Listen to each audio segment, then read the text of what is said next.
Tunnels under the ruins of an ancient tomb, lost pyramids in the desert, and an alien arrowhead. These are just a few of the amazing archaeological discoveries I'm going to show you right now. So hold on to your hats, folks, and let's get into it. The Assyrian Tunnels. In 2014, the terrorist group known as the Islamic State destroyed the tomb of Prophet Jonah at the edge of the city of Mosul. Years later in 2017, after the government retook the area, archaeologists went to document the damage. And what they found underneath the destroyed tomb was a humongous surprise. Let me start out by explaining who Jonah was. Jonah was the prophet from the Old Testament who was swallowed by a giant fish, though some people believe it was a whale. He was reluctant to deliver the judgment of God to the city of Nineveh, located in modern Mosul, Iraq, which back then was ancient Assyria. His apprehension saw him be swallowed by a fish, but then, by the grace of God, he escaped and brought divine revelation to the Assyrians. Early Christians viewed the prophet with almost the same reverence as they did Jesus. Jonah is extremely important in the Islamic religion, appearing in all the major holy books from the Bible to the Quran.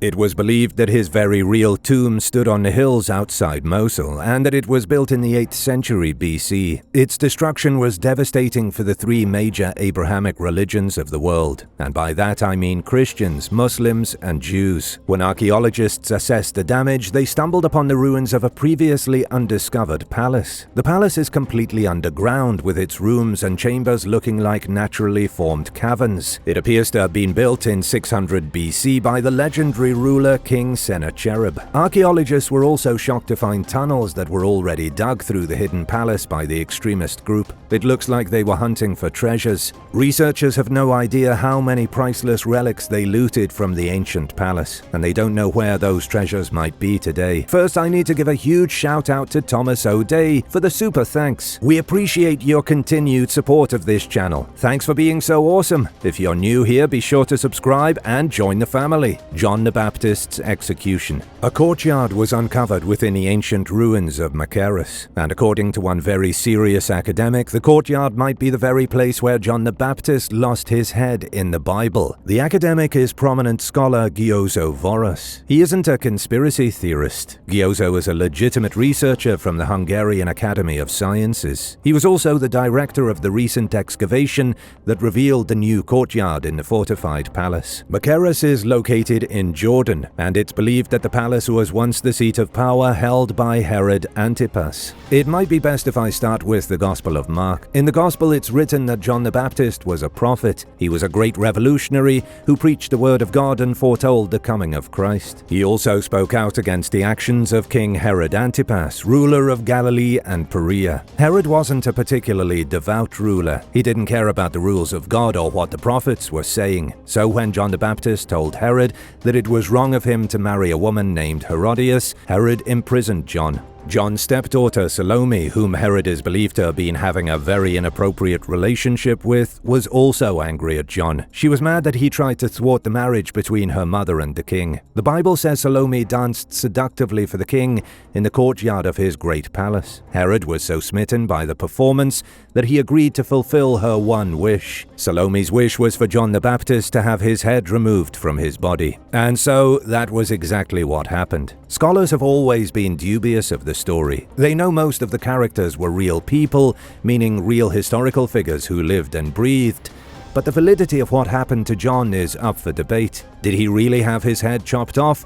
Or is the story a religious myth? Now Gyozzo Voros has excavated a vast courtyard inside what was likely the palace of King Herod. It hasn't been confirmed, but Gyozzo believes it was within the courtyard where Salome danced and John was executed. The alien arrowhead. Archaeologists have discovered an arrowhead made from an alien metal. Long before human beings were able to smelt iron, some primitive Bronze Age individuals lashed together a cosmic weapon. The discovery was made at an archaeological site in Switzerland called Morrigan. A large number of arrowheads were found more than a century ago and were taken to the Bern History Museum. The ancient weapons remained in a dusty drawer until a team of archaeologists recently studied them. Using the newest technology, discovery, researchers were able to identify a curious mixture of materials in one of the arrowheads. It contained iron, nickel, and an aluminium alloy. Using a combination of electron microscope images and high radiation analysis, the arrowhead was compared to samples of meteorites, and the results of the tests were very clear. The arrowhead was made from a space rock. The arrowheads were originally excavated from a pile dwelling at the shore of an ancient lake, and it's in the same area where the largest meteorite in the history of Switzerland was discovered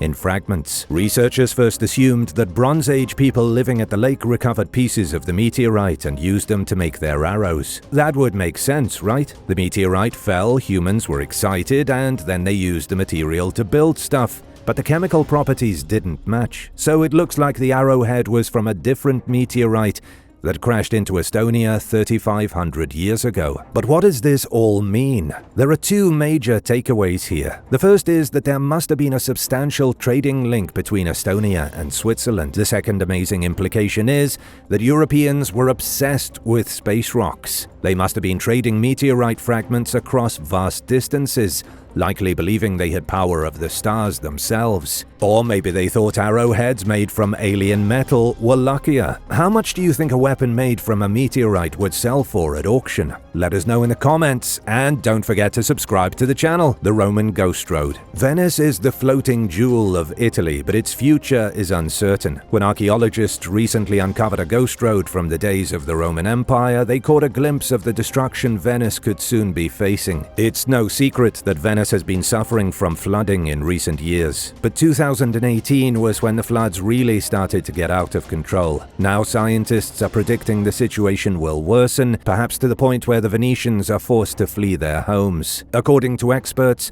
climate change could destroy Venice, Europe's great city of canals. Venice is built upon a lagoon, and it's at the bottom of that lagoon where archaeologists discovered the lost ghost road. They uncovered physical remnants of 12 sections of road that were built by the Romans 2,000 years ago. The remnants are currently underwater, showing just how much things have changed. The whole lagoon was once dry, or at least dry enough that the Romans had paved roads running across it. Now, though, the Venice lagoon is 71 feet deep in some places. This wasn't the first time something interesting was discovered buried beneath Venice. Researchers have stumbled across ancient tombs and other proof that the Romans thrived in Venice when it was dry land. The recent discovery was made using sonar to pick up structures beneath the lagoon. But what does the sunken road mean for the future of Venice? Is this city truly doomed to sink deeper and deeper into the lagoon until all is lost? Only time will tell. The lost pyramids of Maro. For more than 900 years, a powerful African kingdom was ruled by kings and queens of great renown. Their majestic empire stretched along the banks of the Nile River just south of Egypt in what's currently the eastern desert of Sudan. Here, amidst the windswept sand dunes and blazing desert sun, are over 200 ancient pyramids, and most of them were used as tombs for the dead rulers of the forgotten Meroitic kingdom. The pyramid tombs aren't recent discoveries. They've never truly been lost, as locals have known about them since time out of mind. But they're still a huge mystery because not many of them have been studied. Archaeologists aren't nearly as interested in the pyramids of Maro as they are in the pyramids of Egypt. This has left an untouched landscape of Nubian pyramids ripe for tomb raiders and treasure thieves. As of 2015, Sudan was receiving less than 15,000 tourists per year to visit their pyramids. With everything going on today, it's safe to guess that those numbers are even lower. One of the greatest archaeological zones in the world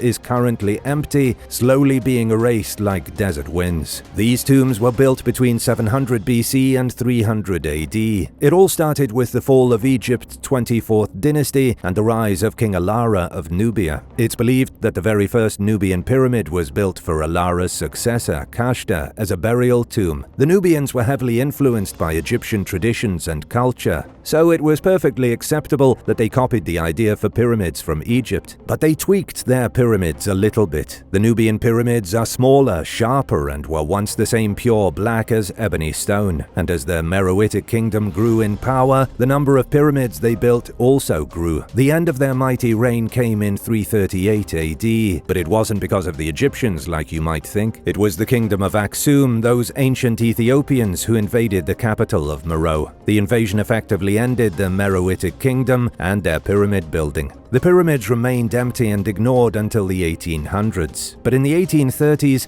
Italian explorer Giuseppe Ferlini smashed 40 of the pyramids, hoping to find treasure inside. This was the first of many disasters, all of which have accumulated in the Nubian Pyramids being broken and empty today. Fading cave art. One of the most fascinating places in the world is a grand island in Indonesia by the name of Sulawesi. It's well known to people in Asia, but it's not exactly a household name elsewhere. But it should be, because people have been living on the island for 45,000 years, and it's home to some of the most intriguing ancient cave paintings found anywhere in the world. The cave paintings found across Sulawesi are mesmerizing images. There are animal figures, curious red hand stencils, and depictions of humanoids. Many have suggested that the humanoid beings are representations of alien visitors, though that's only speculation. In the Liang Tetong cave, a pig drawing from 45,500 years ago was discovered, depicting one of the earliest narrative scenes in prehistoric art. Since the 1950s, archaeologists have found roughly 300 cave art sites. They've survived for tens of thousands of years and are now on the brink of being erased.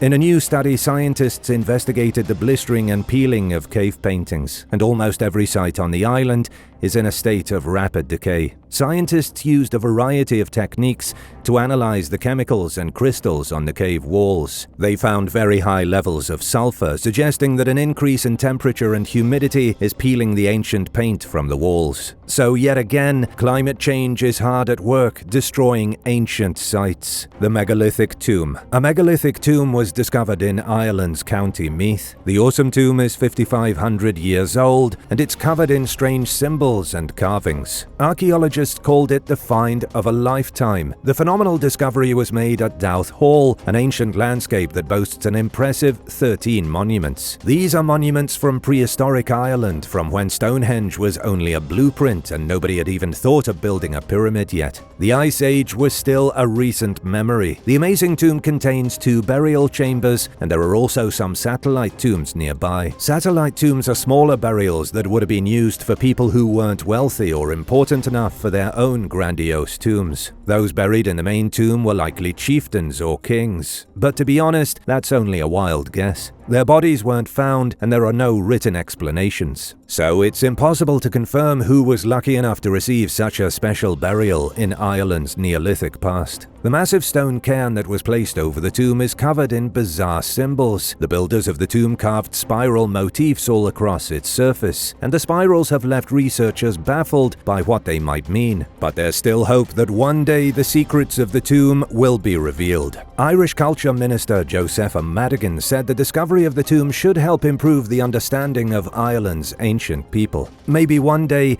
scientists will finally know what the deal was with all the stone circles and megalithic tombs. Ancient Chanchan. Chanchan is the largest ancient site in Peru, making Machu Picchu look like a village of babies. It was within the ruins of this fabulous pre-Columbian city that archaeologists discovered a trove of bizarre wooden statues. The statues are about 800 years old, and they were nearly destroyed before scientists rescued them. In the year 900 AD, Chanchan was the capital of the Chimu Kingdom. In their language, Chanchan is translated as resplendent sun. It was a mighty city with a strong influence over Peru's northern coastline. The kings of Chanchan dominated the region for 550 years until they were defeated at the hands of Inca invaders. Before their defeat, though, the Chimu reached heights unseen by a civilization in South America. There were about 30,000 people living in the city. The central area was 2.3 square miles, with suburbs extending about 4 times that distance in every direction. The very first European to lay eyes upon the recent ruins of Chanchan was Francisco Pizarro in 1532, and he was absolutely blown away by the scope of the city. It's a little ironic that the Inca invaded Chanchan just a few years before the arrival of the Spaniards. Maybe if the Inca hadn't invaded, they could have joined forces with the Chimu and crushed the Spanish in battle. How's that for some alternate history? Chanchan was declared an official UNESCO World Heritage Site in 1986, and at any given time there are up to 50 archaeologists and 500 specialists investigating the ruins. The most exciting recent discovery was a corridor of tomb statues. Researchers found 20 statues in total, estimated to be some of the oldest relics in the city. They once adorned a spacious corridor